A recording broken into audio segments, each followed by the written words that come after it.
Good morning, everybody. I hope you had a nice and restful Labor Day weekend, if it was possible for you to rest. I know a lot of you work long hours and have families, and some of you have families and work long hours. But anyway, I hope you were able to have a nice weekend. I went out with my family to Fort Clark Springs, which is in Brackettville. It's west of San Antonio, west of Uvalde, kind of between Uvalde and Del Rio. Fort Clark Springs is a beautiful, beautiful fort, and it was established because it is the easternmost part of the Comanche Warrior Trail, where the Comanches used to raid into Mexico across the Rio Grande. So that's why the U.S. Army in the 1850s created a fort there. And the reason they created the fort there is there's a lot of water in Fort Clark Springs. There's a spring there. And the Comanches would water their horses, and the U.S. Army tended to establish forts in places that they knew the Comanches would water their horses in order, because then they could intercept them. But now there's a swimming pool there, beautiful swimming pool, third largest freshwater swimming pool in Texas. Not quite as big as Balmorhea or Barton Springs, but quite nice, actually. I highly recommend it. It only costs $5 to take a swim, not too crowded. And then we went on to Del Rio, where we stayed, which is a really nice town. I'm surprised how nice Del Rio is. It has a lot of water, the oldest winery in Texas. So it was a great Texas weekend for my family and I. Okay, so I'm going to talk about today's or this week's lessons and the modules and the assignments and that kind of thing. What you're looking at now is a map of Texas missions. The lectures today, which I put together from various lectures over the last couple of years, the lectures today focus on Spanish Texas and various facets of Spanish Texas in the 1700s, beginning with a description of San Antonio and how well watered San Antonio is. Texas had these places that there was a lot of water for generally a dry state, especially the central and western part of Texas. You had these kind of oases. One of them is Del Rio, one of them is Fort Clark Springs, but of course San Antonio, extremely well watered, which is one of the reasons that the Spanish created 5 missions here. So I'm going to talk about the missions. I'm going to talk about the relationship between Indian groups that went into the missions and the Spanish. And I want to make a point, and I will make this in my podcast. We used to think that the Indian groups that went into the missions, we called them the Colatecans. And we used to think that Colatecans were one Indian group. But they're not. They were multiple Indian groups, very small tribes.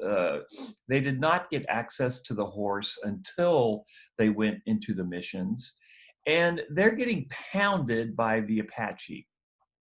And this is one of the things that I want to stress, that San Antonio was just outside the Comancheria. So the Comanches kind of hassle San Antonio, but they don't destroy it like they did San Saba. They could have easily destroyed San Antonio in an afternoon if they'd wanted to. I mean, literally in an afternoon.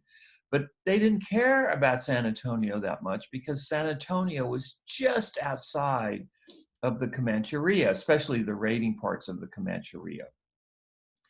So the Indian groups that hassled the folks in San Antonio were the Apache. And how did the Apache get there? Remember, the Apache moved into South Texas because they were pushed out of North Texas by the Comanche.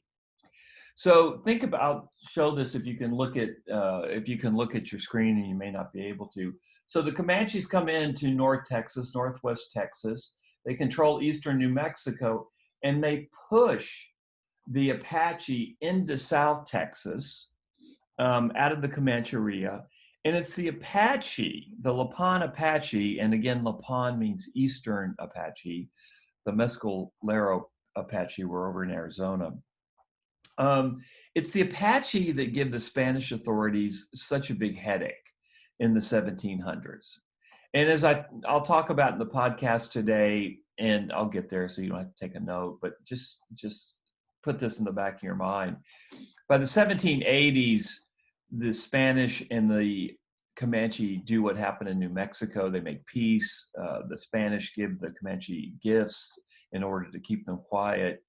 And then the Spanish and the Comanche team up to crush the Apache, the Little Pond Apache in the 1780s. So, okay, so let's go back to the Colatecan Indians.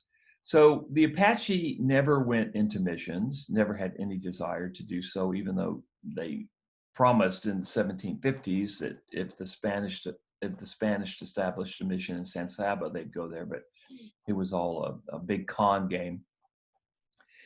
But the Colatecans, who are really under constant pressure from the Apache, they're the Indian groups that go into the San Antonio missions. And again, we call them Colatecans, but it's a mistake. It's an umbrella term because now we know that there were many, many different tribes that lived in South Texas, south of San Antonio. They were very, very poor Indians. They lived in very, very tough landscape. And so it's a mistake to call them the Colatecans and treat them as though they were one tribe because there were many tribes. But it's a useful word in one sense because this group of different tribes, they're the folks that actually go into the San Antonio missions. And I talked about this briefly at last week's podcast. The Spanish game plan for populating Texas, California, Arizona was to build a mission with a fort nearby, and the mission would Christianize the Indians and make them citizens, Spanish citizens. And the forts would protect the missions, but also the Spanish hoped that the soldiers in these forts would stay in an area and help populate the area. So San Antonio is the most successful instance of this mission presidio system working. Usually it actually was an abject failure.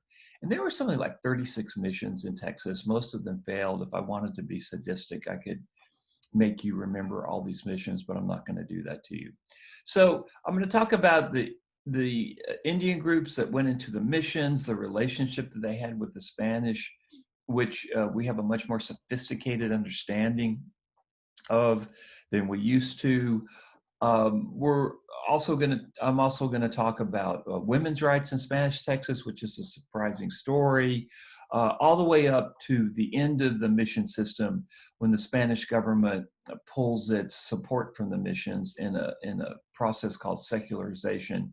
And again, you don't really have to write notes on this right now. I'll develop this in detail in the podcast.